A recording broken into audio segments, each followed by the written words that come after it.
Quantity Radio.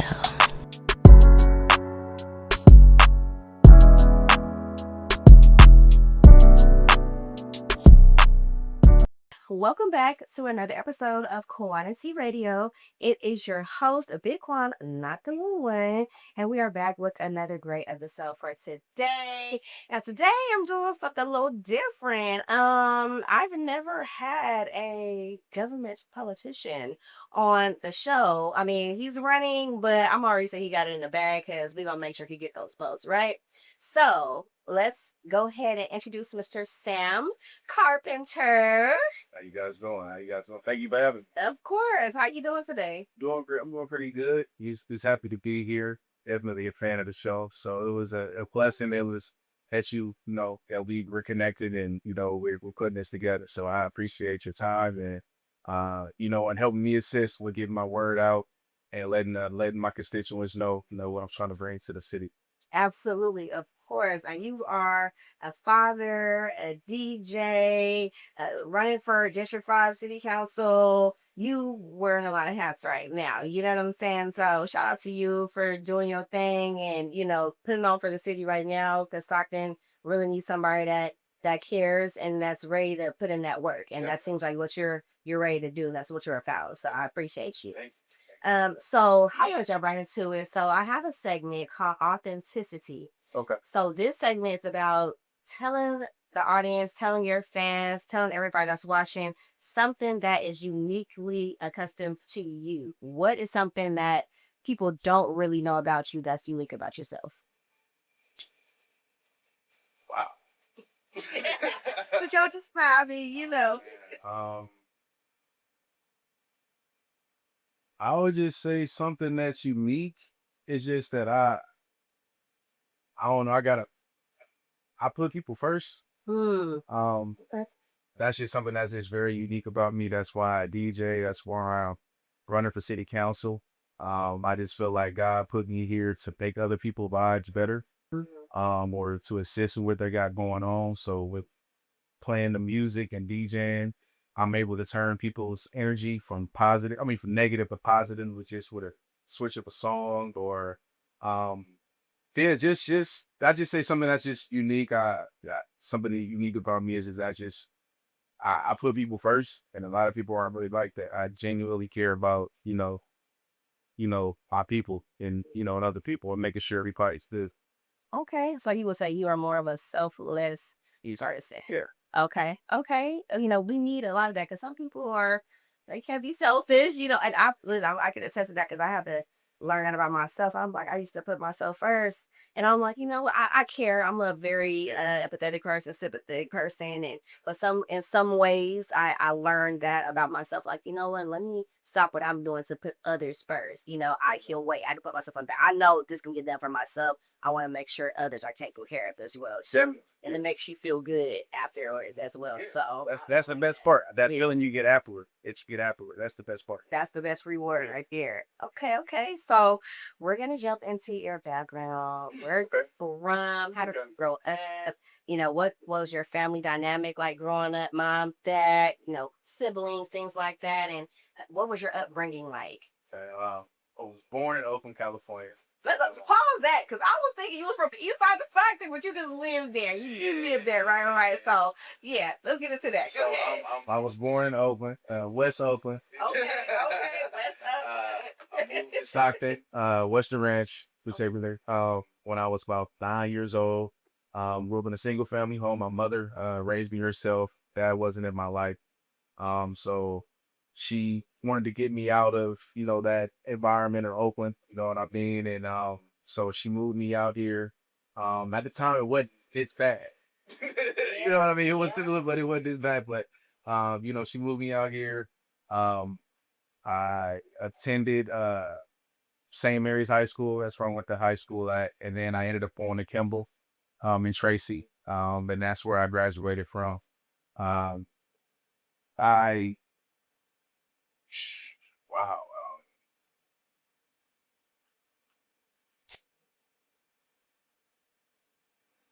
I used to have like a dreams and aspiration of like playing basketball and going to the NBA. But after going to college, it kind of hit me that my first year in college, it kind of hit me that probably wouldn't, you know if you're born or not. So I was just like, I'm gonna just stop chasing this hoop dream and help my mom with her company. She has a credit repair company called Credit Solutions. So I've actually been working with her company since I was like 16. So and then that helped me transition into real estate. To where now I have properties in different places. Um, that's how I end up living in the East Side Stockton. I actually purchased a property um, in the East Side, and I've been partnering with different transitional housing programs to provide housing for the unhoused until they get obtain permanent housing. Um, I'm also, like you said, a DJ. I tour with folks for Media Mojo Brooks. We're getting ready to start like a world tour next month. And just being on that tour with him has opened my eyes up to a lot of different people, into a lot of these different cities, the different places. That's what inspires me to kind of want to bring that home, because going to these different places, you see the upbeat that they have. I was like, man, like that could be Stockton, that could be home. So that's just really what I'm just trying to bring to the table.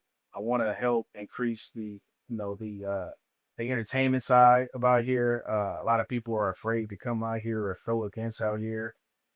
So I just kind of want to bridge that gap and just help my city, flourish. Okay. Okay.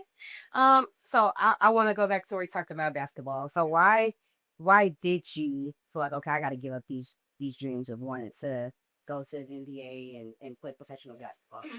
Well, it was more of a situation where I was heavily recruited out of high school. But my senior year I ended up getting injured pretty bad, but I never let it heal because I'm like, this is my last year. Yeah. So Keep on. my stats fluctuated. I mean, went down drastically, to the point where I had to go to JUCO route. And going to the JUCO, it's just like, I'm like, all right, like I don't want to just be sitting here chasing this hoop dream forever. I got to get to this money. Like I said, I wanted to help elevate my mother's business. And I just knew. I knew, and it hurt. It hurt a lot because that's what I devoted my whole life to. But it just a reality set in. I didn't want to be this dude that's 25, 26 years old, still chasing this hoop dream. You know what I mean? I just wanted to kind of get my life going in a positive direction, get some bread coming in. And like I said, help take my brother's company to the next level. Okay. How important is it for people to wake up and realize that reality? Because some people hold on to things, and it's okay to have dreams and aspirations. Yeah. But when you realize, like, okay, this might not be what's gonna happen for me, and how are you okay with that? It's like I understand because I went to Delta, and I was like, okay, I'm gonna go to school, and I was trying to go to school and work, and I'm like, man, listen, I need this money by tomorrow. I got bills to pay. I need the school's gonna pay these bills for me right now. So it's like I went to work. Like I need to work, I need to grind and get this money and do what's best for me and for my lifestyle that I want to live. You know what I'm saying? So how would you say, like, how important is that to people, for people to realize, like, hey man, this ain't what's gonna happen, Yeah. so we gotta go to the next It's I say it's very important. A lot of time people waste time just chasing things that it's not gonna happen, and you just gotta. I'm not saying just give up completely, Yeah. but in some instances you just know, you know what I mean. And I just, like I said, I just didn't want to just be someone just sitting around just chasing this hoop dream, and you know like I said, I need to get some. Going to school costs money. I didn't have a scholarship. I went to a JUCO. Yeah. So that costs money. Those classes started costing money. And I needed, with basketball, it takes up a lot of your time. And, at the time, I'm 18, 19 years old. So I'm like, I need to get some bread. I need to have some money coming in. So that was really just the way it's kind of like in business. In business, you got to kind of cut your losses short quick. You know what I mean? So it was just kind of like, all right, it's not gonna happen. Let me just dive into something that I know that is more stable and that could set me up for the future. Because realistically, going to the NBA, you're going to the league out of high school. like your freshman, sophomore year of high school, you know. So I just, like I said, I just wanted to cut my losses short and just not keep, you know, putting time in that when I knew that I probably wasn't going to be able to attain the overall goal. And I just, just wanted to, just get my life together and get it on a different path and, start getting some money coming in. And like I said, the real estate, the credit repair, um, start different businesses, like all that different type of stuff. I probably wouldn't have been able to do that if I would have stood that just been chasing that hook through. Okay. And how has credit repair, like working with your mom and helping her with her business, how did that help you flourish into going into the real estate industry and getting these properties and then be able to help others? Like, how has that journey been for you? It's been a great journey. So like I told you, I get joy out of, you know, making other people feel better, making other people feel good. So when people come to you with these different challenging credit issues, as far like, we're not educated on this stuff. There's no college course or class to educate you on how you apply for a credit card, or you could go ask your mom or auntie to put you on as an authorized user as when you're 16, so you can get approved for a credit card at 18. So it's a lot of different things that we weren't educated about. And I just like being able to, educate our clients and not only just educate them, but then just help them obtain, the American dream. A lot of times people want a new car or a dream home, and you can't get those things without credit. So just just being able to do that and be able to help people, and just being able to uh, just kind of like living by an example. I have to, you gotta gotta show them like, hey, this is what you can do if you get your credit and stuff. Yeah, you know what I mean.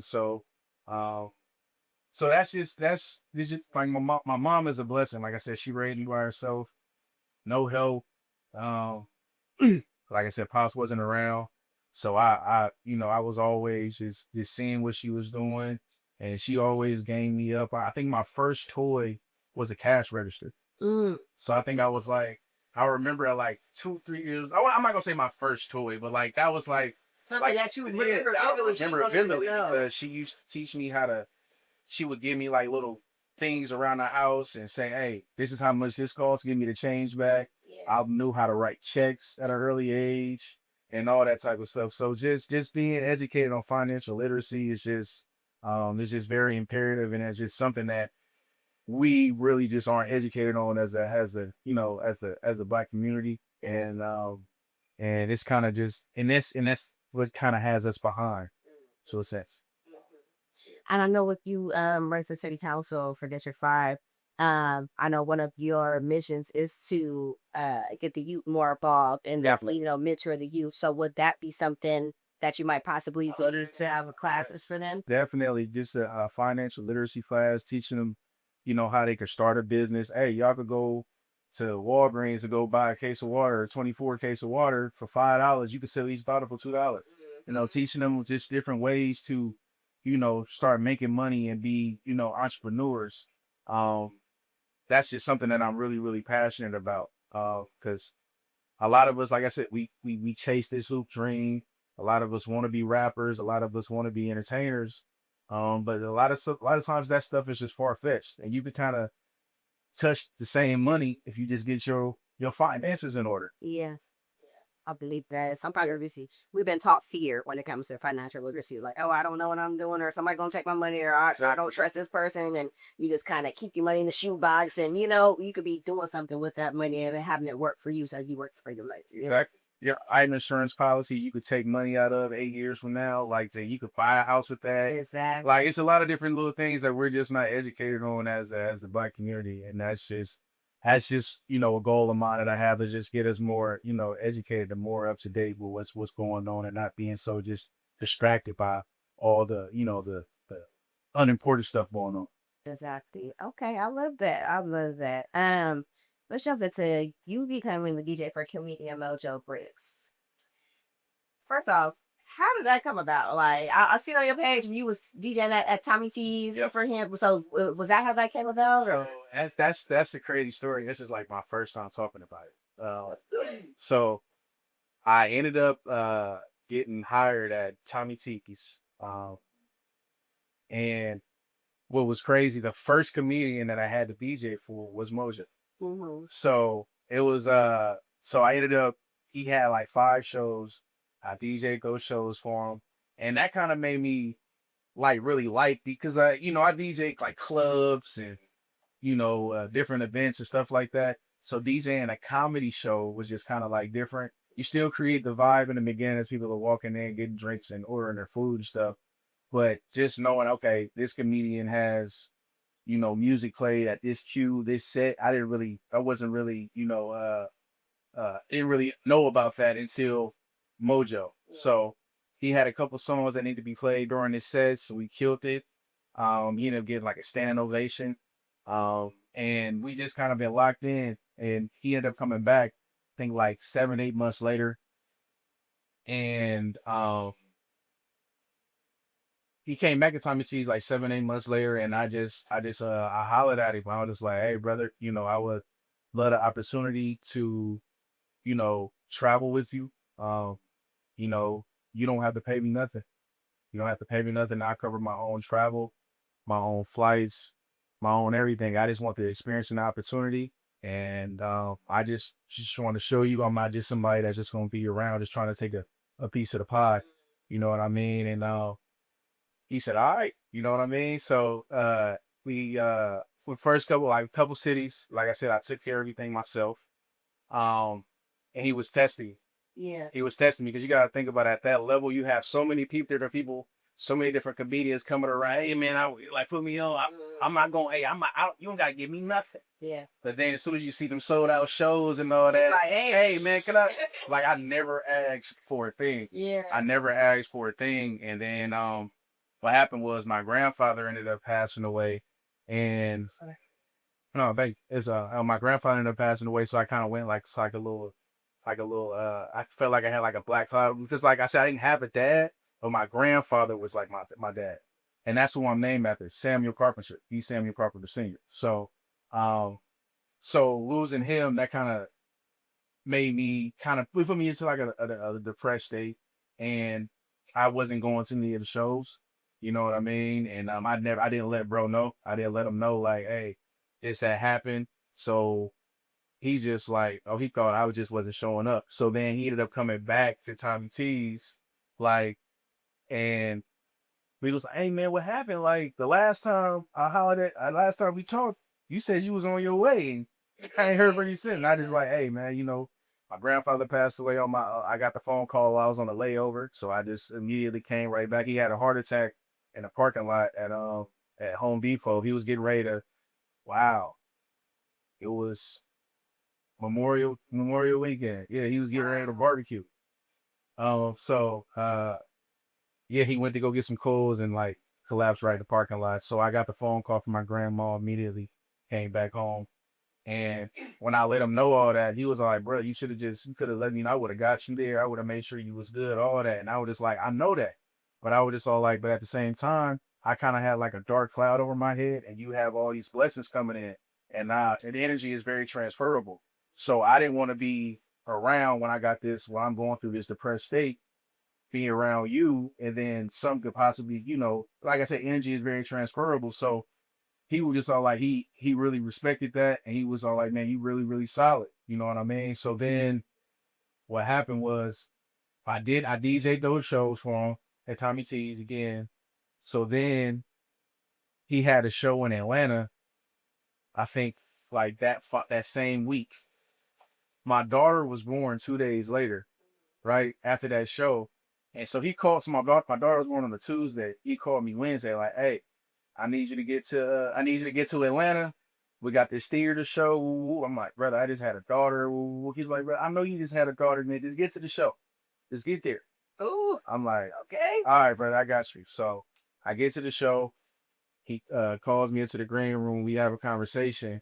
And then he ends up actually, like right there on the spot, ended up giving me the money for my flight, for the shows, and he ended up paying me for the previous shows that I had did essentially for free. So, yeah. Oh wow. So it was like a favorite blessing. You know what I mean? So like now I'm to the point where like everything is, taken care of now. Everything, the shows, flights, food, transportation, everything.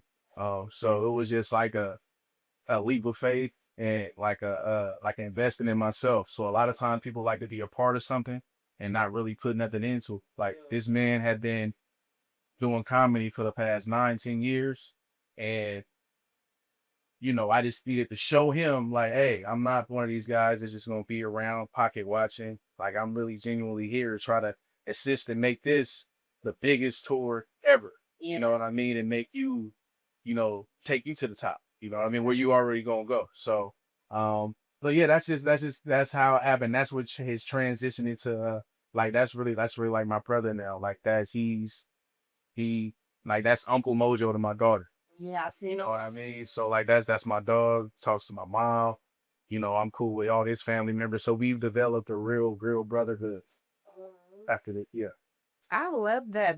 That is so dope. So it's like, we talk about like coming into it not wanting nothing but to contribute, but to give, but to help, you know what I'm saying? And make his show the greatest, you know what I mean? Because people come into it sometimes with the wrong mindset. They're coming in pocket watching. They're coming in like, okay, well, I could get this out of that and I could do this. And that's not pure. Exactly. You're not coming there with pure intentions. When you lead with pure intentions and you come in there with purpose, everything else is just gonna come to you. It's just gonna come. It's gonna gratify itself because you came there with pure heart. So I really respect you for that. And now, like so you about to go on tour and fade off. man. Now we got the hottest comedy tour in the country now. Yeah. Like at that time, I think bro had like 246,000 followers. Mm-hmm. So like now you have like what 2.3 million? Yeah, million. Yeah. So it's just a matter of like 3 years too. Yeah. So now we're doing a lot of theaters and arenas. Mm-hmm. Pre-sale for we're gonna be at Winchester Arena in September. The pre-sale already sold out. Like this man sold out 2 arena dates in pre-sales. Yeah. So it's I'm ready. I'm excited and I'm ready, and that it's just good to see that he's finally getting what's due to him. Like Reverend, he's one of the hardest working comedians. I can say because I'm there. Yeah, like, you see him in action. Man. Yeah, he grinded. Right. Right. How do you deal with being in front of those thousands of people, like going from Tommy T's? We've been to Tommy T's in Pleasanton. You're going to be in front of about it's like 250 in Tommy T. Yeah. Oh, you know what I'm saying? So thousands of people. Like, how did you transition from that to this? And like, how do you take that all in? Well, I was kind of, like, mom's kind of raised me to kind of, go at things like I've been there before. So that's something that I've been praying for, something I kind of already visualized myself already doing. So I would say I was already there mentally because I already felt like that's kind of where I needed to be. So just being there now and having that opportunity, like I said, it's a blessing that I never take for granted. And I get chills. I can't wait. I can't wait to get back on the road. It's the more people out there, the more people I can make sing and vibe. Yeah. So I genuinely enjoyed it. It was great. It's and Tommy T's was the stepping stone to build me up for that. So I also want to give a shout out to Tommy T's, this Gail, and that just working for those different comedians, just a lot of different things that go on behind the scenes that keep it on movie safe. That goes into making a comedy show, successful, and being at Tommy T's for that year and a half, working for all the different comedians from Mike S, Bill Bellamy, Cedric the Entertainer, LaBelle, you know what I mean, Linnell, Michael Blackson. Like I worked Mike Epps. I worked with kind of almost everybody except for like Kevin Hart. Yeah. But that molded me. That I needed that in order to be able to get to this next level. So now I know how to really run everything. Yeah. Because so like with Mojo show, I start the show. So I start the show off with like a R&B set to get the crowd hype, vibe, and to get them ready. I break the ice. Okay. Okay. I love that, man. So, Joe, just real quick too, with you being a DJ, and do all these grand things with all your brothers and for yourself. How did you get started DJing? This a little sprinkle of that for people because I know you do real estate, you credit fair and basketball, right? So DJ, so where did that come in at? I've always loved music. Okay. How like music is therapeutic. It's gotten me through a lot of tough times in my life. Um, and to be completely honest with you, starting off, I used to be a singer. I used to make music. So like I had a song with No. that's over with now. That's all. So yeah, I had a song actually with Nepta Pharaoh called Gravity. And what happened was I was, trying to get it out to different DJs and I was getting left on red or I was getting told they was gonna charge me something crazy. And I was just like, you know what? I'm finna just get my own equipment, teach myself how to DJ, throw my own events and play my own music. Okay. So that's kind of why I kind of got into it. So I was just all like, man, I just kind of wanted to have more control over, my destiny. And then it got to the point where the DJing kind of took off and overpowered the making the music. So, um, so that's how it transitioned off of just like, hey man, I'm not finna just let y'all just keep playing with me. I'm finna just try to do my own thing. And then like now, like I said, some of those same DJs that were kind of like not showing me love or kind of like little dogging me, Now they like, hey, what's up? they like, hey, what's up? And some of them they open up for me now. So it's just Man, you just gotta be careful how you treat people. yeah, that's a full circle. That's a full circle. Yeah, For you them. gotta kind of be careful how you treat people. But, Yeah. hey, now. Okay. Let's get into running for District 5. So, what neighborhoods are District 5 for people that don't know? I know, Brett. Go ahead and explain it to the people. District 5, it goes all the way to like Conway, Mhm. Conway, the East Side, Stockton, Scribby, Wilson Way, all the way to Harding, kind of like by the adult school, where that Jack in the Box is. It kind of stops right there. Downtown, the port. Um, we have over 50. It's a big area. It's about 52,000 residents Yeah. in District 5. So yeah, the downtown, the East Side, um, like I said, the port, Navy Drive, and yeah. Okay. So, what made you want to run for city council, right? What made you, what dropped your spirit? Was like, you know what? I'm just going to take this into my own hands and, do for people what other people are not doing. That's that's exactly it. It was just more of a situation where it's like, somebody got to get behind those doors to advocate for us. Um, like we discussed offline, our area is very, very neglected. So just waking up every day seeing that stuff, you know what I mean? Raising my daughter in that environment. I was just at a point where I was just like, I just gotta step up and do this myself. I'm not gonna rely on anybody else because it has nothing has been done. A lot of times I've seen like by talking to different people, they've actually told me that, a lot of times their messages go or emails have been like ignored for the past couple years. And that's just something that I just want to be a voice for our people. Um, and my constituents and just really get stuff done. Um, and just like I witnessed someone get killed in front of me walking to the store. I witnessed the elderly man get hit by a SUV and the truck kept going. And I know like CPR and stuff like that. So I was getting ready to, the guy actually like passed away in my arms while we were waiting for help. So that right there kind of like hit home. It was just all like, I'm not supposed to just be walking to the store and seeing someone's life get taken away. Um, and that's really just what made me want to run. Like I said, raising a daughter in this community. I just want I love Stockton. It's what made me who I am today, and I just feel like I would rather try to make home better opposed to just leave it completely like a lot of other people do. Like I could probably go to Houston, Atlanta, or New York and be probably one of the top DJs on the planet. You know what I mean? Because that's where that market is. But I feel like I have a service to do for my community in my hometown. I just want to at least attempt to try to make it better instead of just leaving and not doing anything at all. And I appreciate that because me, uh, being from the east side of Stockton, growing up there, born, raised, moved to the other side of town, moved back to east side of Stockton, nothing has ever changed. I feel like when I was younger, it was a little bit better. When I was in grade school, high school, and then slowly but surely things started to dwindle away. There's nothing going on for the youth.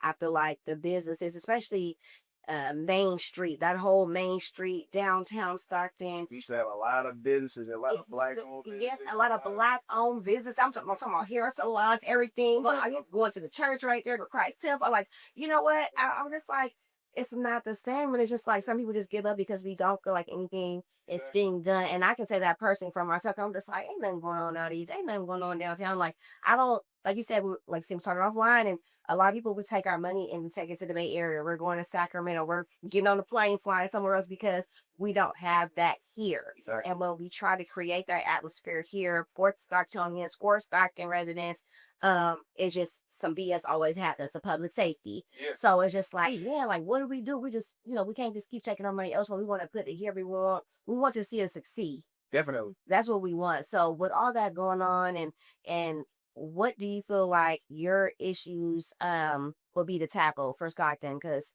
we need some help. I say my first, I say like four. My first issue is public safety, like we discussed offline. Making sure our police department has the right resources and contracts to be able to respond in a timely manner and to be able to actually. I feel like police presence kind of does dwindle situations like crime. It's kind of like that Prince, like when we had a substitute teacher. We'll be in there acting the fool. As soon as that principal come in, we all like, you know what I mean? So we just kind of just need more authority around. And like I told you, we're understaffed. The police department is very, very understaffed. A lot of people a lot of our officers are leaving to go to like Elk Grove, to the Bay Area because, like I said, they have more stability. They actually have contracts and they're getting paid more. Um, a lot of our officers are working extreme hours of overtime and then having to come back in, like I said, because we're understaffed. So, public safety is like one of my number one issues. The homeless crisis. I've already tried to do my part as much as I can to assist with that. With me getting my multi-unit in District 5 and partnering with different programs to house individuals until they could obtain permanent housing. I say the third issue is the economic decline, like we talked about down, like we walk right out here, it's dead. Yes.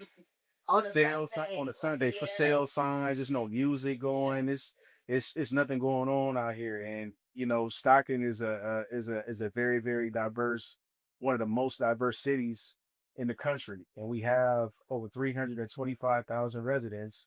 We're nationally, we have the 60th highest population, and in the state, we're the 11th highest. And in the state, we're the 11th highest. We have all these people out here, but we still have this economic decline. You know what I mean? And I just want to do my part and assist with that. Just give the heart of the city some new blood. So what's going on in the heart in downtown Stockton is going to be reflective of like the whole city. This is the tourist attraction. This is where everybody comes.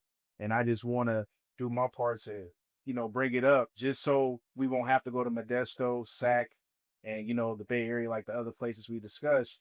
And I'll say my fourth issue is the prostitution. Both tracks are in District 5. It's Sierra Nevada and Navy Drive. Yeah. And it's just, you have girls out there being held against their will, young girls. And that's just something that we shouldn't be walking out of our home or I shouldn't be going to Geneva's Bakery to get a sandwich and I'm seeing condoms all on the street with my daughter and I'm seeing all of these half naked women there.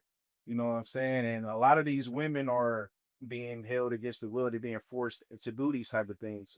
So we need to, come together and strategize, not only to you know, but kind of do it with a little bit of compassion as well, because you got to understand it's a mental thing as well.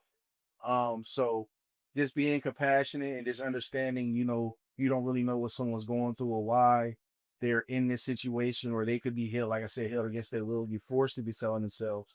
So I just really want to assist with that. That's not good. I'm on social media and people are literally just driving down, maybe drive in front of and record. You see 50 girls out there naked. Like, and that's just not cool. That's not cool. That's sad. And that's women are there, they're putting their lives at risk.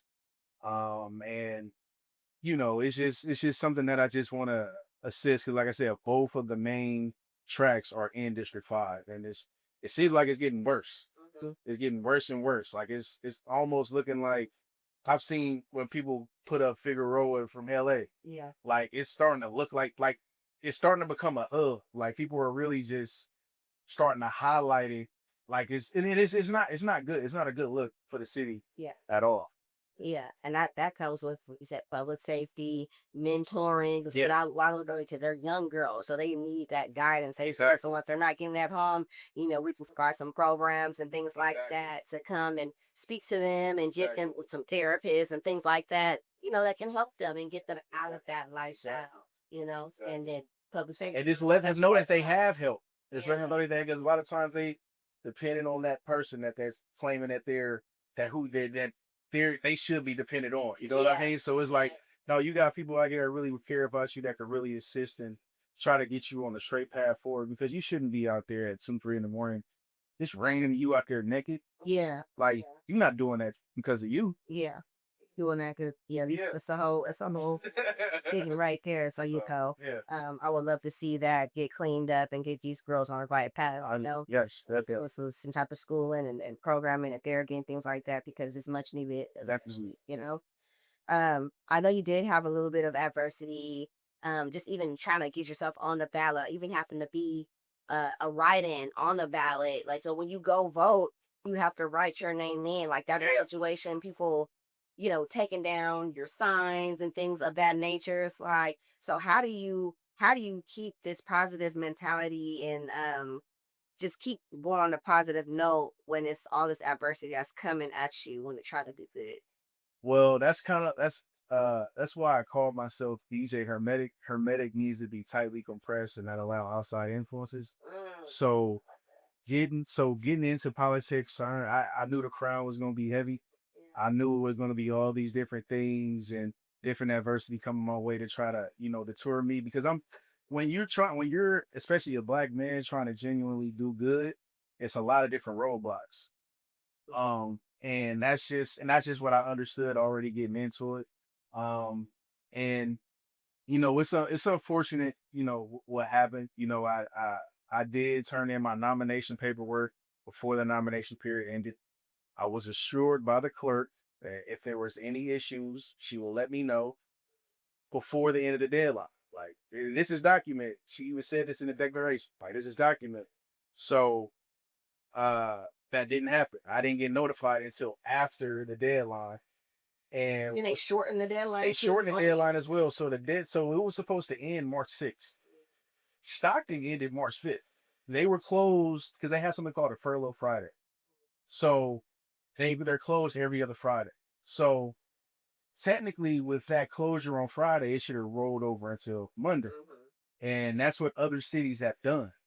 If the deadline is on like a furlough Friday, they'll move it over to that Monday. So with me being notified Thursday after the deadline was Stockton's deadline, and with them being closed the next day, that never gave me an opportunity to cure my signatures or to do anything. So I had to sue the city and the county. Initially I did it in pro per myself. So I sued the city and the county. The city's attorneys actually reached out to me with a draft of settlement. They were going to I actually sent them my new signatures. I was under the impression that we were going to get things going. We were going to be good for our court date, and they were going to allow me an opportunity to cure my signatures, and I was going to drop the lawsuit, everything, and then I have my name on the ballot. but literally 6 hours, like 6, 7 hours before the court date, a special closed session was called by a city council member. That you weren't aware of? What do you mean? Did you know that they were having that closed session? Or? I didn't know. Wow. So I was under the impression we were just getting ready to go to court that Wednesday. Yeah. So I had been in discussion with the city attorneys for days, 5 days. Yeah. They sent me to draft the settlement that day, and I had to sign it to send it back to them. But the city council member, I'll tell you offline who it is. The city council member wasn't with it. Yeah. They have their own agenda. Mm-hmm. So it was like, nah. They called a special closed session, and a vote was taken. It was a 3-3 split. A vote was taken on signing off on the drafted settlement to allow me to be able to cure my signatures. And with it being a 3-3 split, one of the council members was told because it was his district, he couldn't vote. So it became a 3-3 split. So with that, it's just like 0. So it was nothing. So I ended up having to go to court the next day with them. So at that point, when that happened, I had to get an attorney. I got Andy Burse. So she came in, and assisted me. And what happened was the court date was on the last day for, names to be sent to the Secretary of State. So my court date was on the last day that the names could be possibly sent to the Secretary of State. So with that being the issue, the judge granted. After they took the drafted settlement back, now they tried to present all these different laws as to how adding me on the ballot would I'll come up with something. affect all, like, we put his name on the ballot, that's gonna mess up the people from overseas and the military people being able to get their ballots and this, that, and the third. And it was called a 9380 rule. So it's a 10-day review period that needs to be done in order for my name to have been on the ballot. So it's like a 10-day review period for people to come make any public comments and stuff like that to attest it. So with my court date being on the last possible day for names to be sent out to the Secretary of State for ballots, it was no way that could have happened. Yeah. So that's why the judge ruled just on that. So she ruled on that. So my lawsuit had 2 prongs. So the first prong was like the negligence and the errors and the city being closed on an election day, stuff like that. So the judge didn't actually rule on that. She just ruled. So I'm still in the process. I'm still in the suit now. I have a court date next month. So she only ruled on the part that that 10-day period can't happen. And with the craziest part about this whole thing is just a year and a half, 2 years ago, she in fact did rule for Ralph White and Ponce's names to be added onto the ballot because they had to sue. So Ralph White turned his nomination paperwork in 10 days before the 10 days before the nomination period was over with. He didn't get contacted until about 30 minutes before the 30 minutes before the deadline that he was 2 signatures short. Yeah. And Ponce it was something, I guess it was an issue where they were saying that she hadn't voted in a certain period of time, so she was labeled as inactive or something like that. So they were just saying, so their court date was actually 2 days before the names went out to the Secretary of State. The judge ruled in their favor. Mm. So it's some weird stuff going on. You're saying it's impossible to do it for me, but I'm saying you do it for you did it for 2 people on the same day. Yeah. So what y'all got? Some of their lawsuits wasn't even filed 10 days before their court date. Yeah. This is gonna be a big deal. I'm just be all the way in with you. It's a lot going on. I'll tell you, like I said, I'll tell you offline, but it's a lot going on with it. Yeah. So what's going on offline? Yeah. But with that being said, what do you think is missing in leadership right now? You see what they doing, what's going on, how they scheming and plotting and trying to make things hard. Like, what is truly missing from leadership? Say this, just being transparent and just being honest.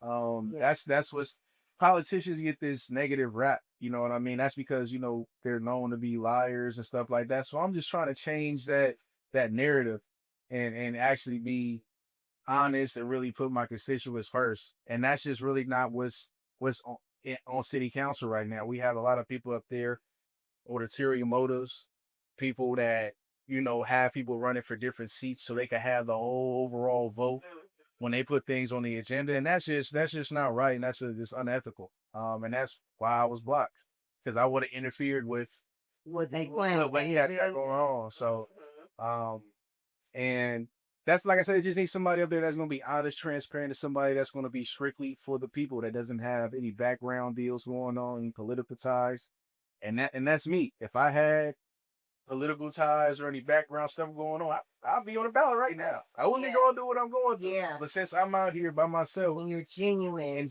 that is all right. Let's just get them out the way. Yeah, well, we gonna quit. No, write my name there. So that's June 2nd. Go write that, and you got your ballots right now. Go write the name is Sam Carpenter. Okay, make sure you go out and you vote. This is very, very important. Our lives literally depend on it. So you need to go vote.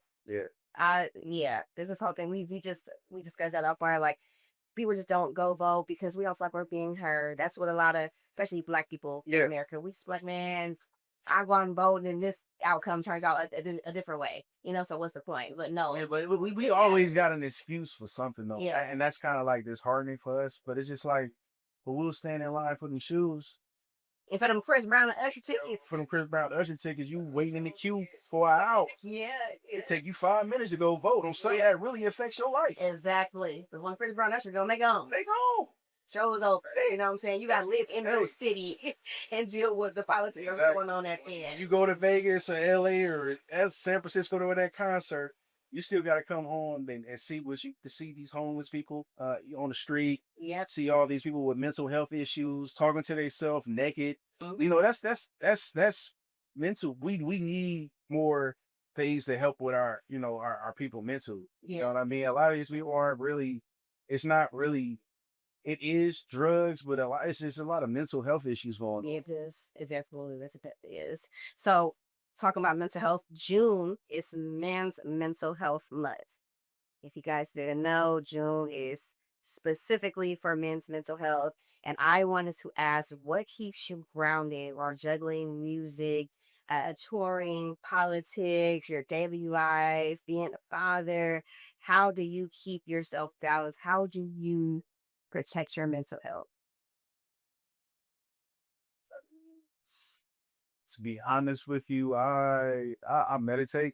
I read a lot. I like to read for about like 2 or 3 hours a day. Just not focusing on the now, or focusing on the future.